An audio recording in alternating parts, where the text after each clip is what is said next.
January 1943. Occupied France. Before dawn. A man stands in a narrow room with bare walls, damp stone. A single bulb hums above his head. German voices echo down the corridor. Boots scrape concrete. Time feels compressed. Seconds matter. He wears a civilian suit, nothing unusual, no visible weapon.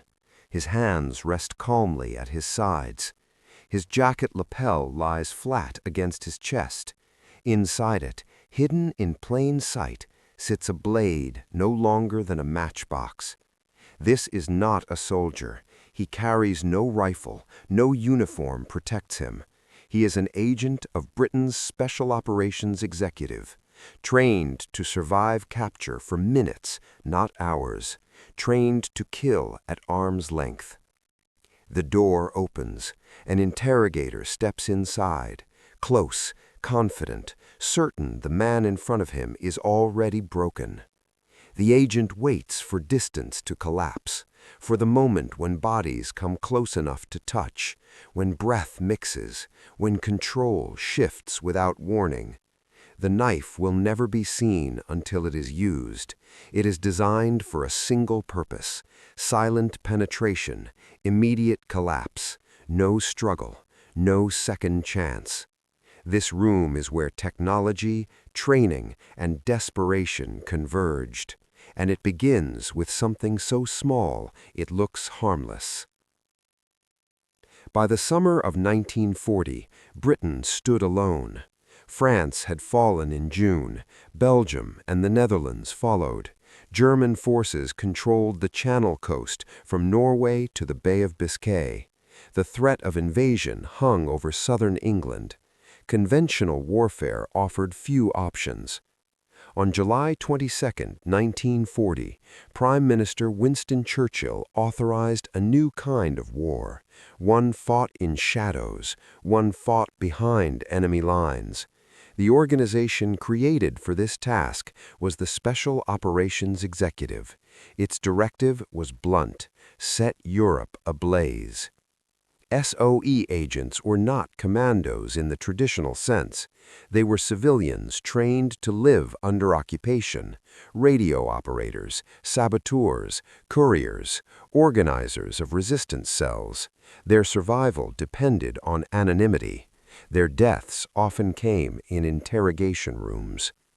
German counterintelligence learned quickly. The Gestapo and Abwehr refined arrest procedures.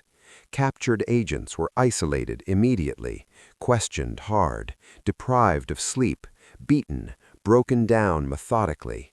Many talked, some resisted, few escaped once inside the system. British planners understood this reality. If an agent was captured, the clock started immediately. Interrogation often began within hours. Transfers to regional headquarters followed. Survival depended on delaying questions or eliminating the interrogator outright. This created a brutal requirement. Agents needed weapons that could pass searches, weapons that did not look like weapons. Firearms were almost useless. A gunshot would bring guards. Explosives were impractical in confined spaces. Poison required time. British training schools across Britain began adapting. Facilities at Iriseig, Beaulieu, and Audley End tested close-quarter combat methods. Instructors studied police restraint techniques. They examined street violence. They dissected anatomy. The conclusion was consistent. In a small room with no warning, a blade was the fastest way to stop a man.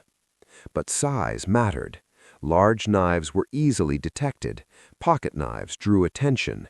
Anything heavy altered movement. The weapon had to be invisible until the moment of use. Engineers at the Inter-Services Research Bureau worked alongside craftsmen. They designed weapons that could be sewn into clothing, hidden in belts, slipped into lapels. One design stood out. It was a narrow, double-edged blade, triangular in cross-section, no cutting edge, only a point. designed to punch through fabric, muscle, and between ribs. It required no slashing, only force. The handle was minimal, often wrapped in cloth or tape. Some versions had no handle at all, just enough grip to anchor the hand. The entire weapon could disappear into a jacket seam. This knife was not issued broadly. It went to agents most likely to face arrest: couriers crossing checkpoints, radio operators working alone, men and women operating in cities like Paris, Lyon, and Brussels. Training was precise. Agents learned where to strike: base of the skull, carotid artery, upper chest, under the arm. Instructors emphasized commitment. Hesitation meant death. This knife did not make agents fearless, it made them realistic. Capture was still likely, torture still probable, but for a brief moment, in close quarters, control could shift. That understanding shaped everything that followed, especially once agents began testing these tools against real interrogators in occupied Europe. By late 1941, the war beneath the war matured. SOE networks spread across France, the Low Countries, Norway, and the Balkans. Each network relied on fragile links: a radio transmission, a courier crossing a street, a single safe house. German intelligence focused on breaking those links, one arrest at a time. Interrogation became systematic. Captured agents were stripped, searched thoroughly, clothing seams were checked, shoes were cut open, buttons were removed, anything metallic drew suspicion. SOE responded by refining concealment. The smallest weapons survived the longest. The lapel knife emerged from this pressure. It was sewn into jacket facings or hidden behind false stitching. Some were disguised as collar stays. Others were slipped into narrow cloth sleeves stitched along the chest. The knife's design matched its mission. A rigid spike profile prevented bending. The triangular cross-section widened wounds internally. Medical studies conducted by British pathologists confirmed rapid incapacitation when the blade reached major vessels or the heart. Blood loss was immediate. Collapse followed in seconds. Training emphasized speed and surprise. Agents practiced from seated positions, from standing positions, from handcuffed simulations using rope. Instructors drilled them to strike upward and inward, always close, always decisive. Importantly, agents were told when not to use it. The knife was not for combat, not for escape across streets. It was for one man in one room, usually an interrogator, sometimes a guard. Real cases began to filter back through reports and debriefings. Some were fragmentary, some came from escaped agents, others were reconstructed after the war from German files.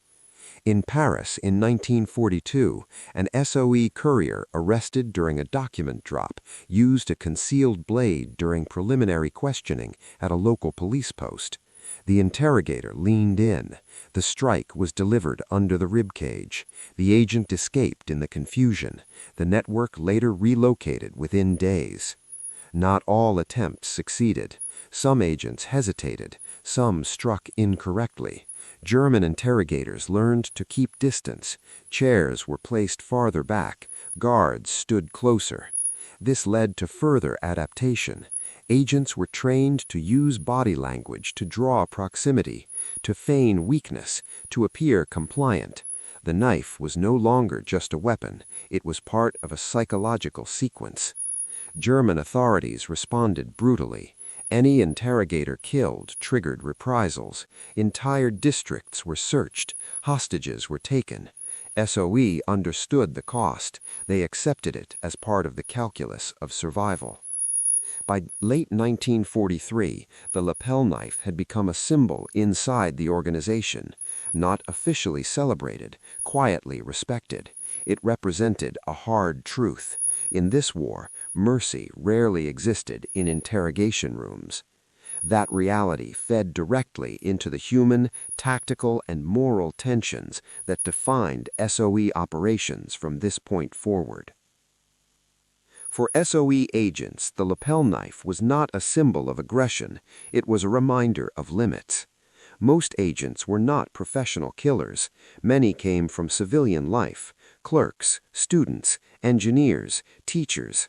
They trained for months knowing capture was likely. Survival training focused on endurance, resistance to questioning, mental control. The knife entered that mental space quietly. Instructors did not dramatize it. They spoke plainly. If an interrogator comes too close, this is your last option. Agents carried the weight of that knowledge. Using the knife meant crossing a line that could not be reversed. Killing a man at arm's length changes you. Survivors later described the moment as compressed. No rage, no panic, only execution of training.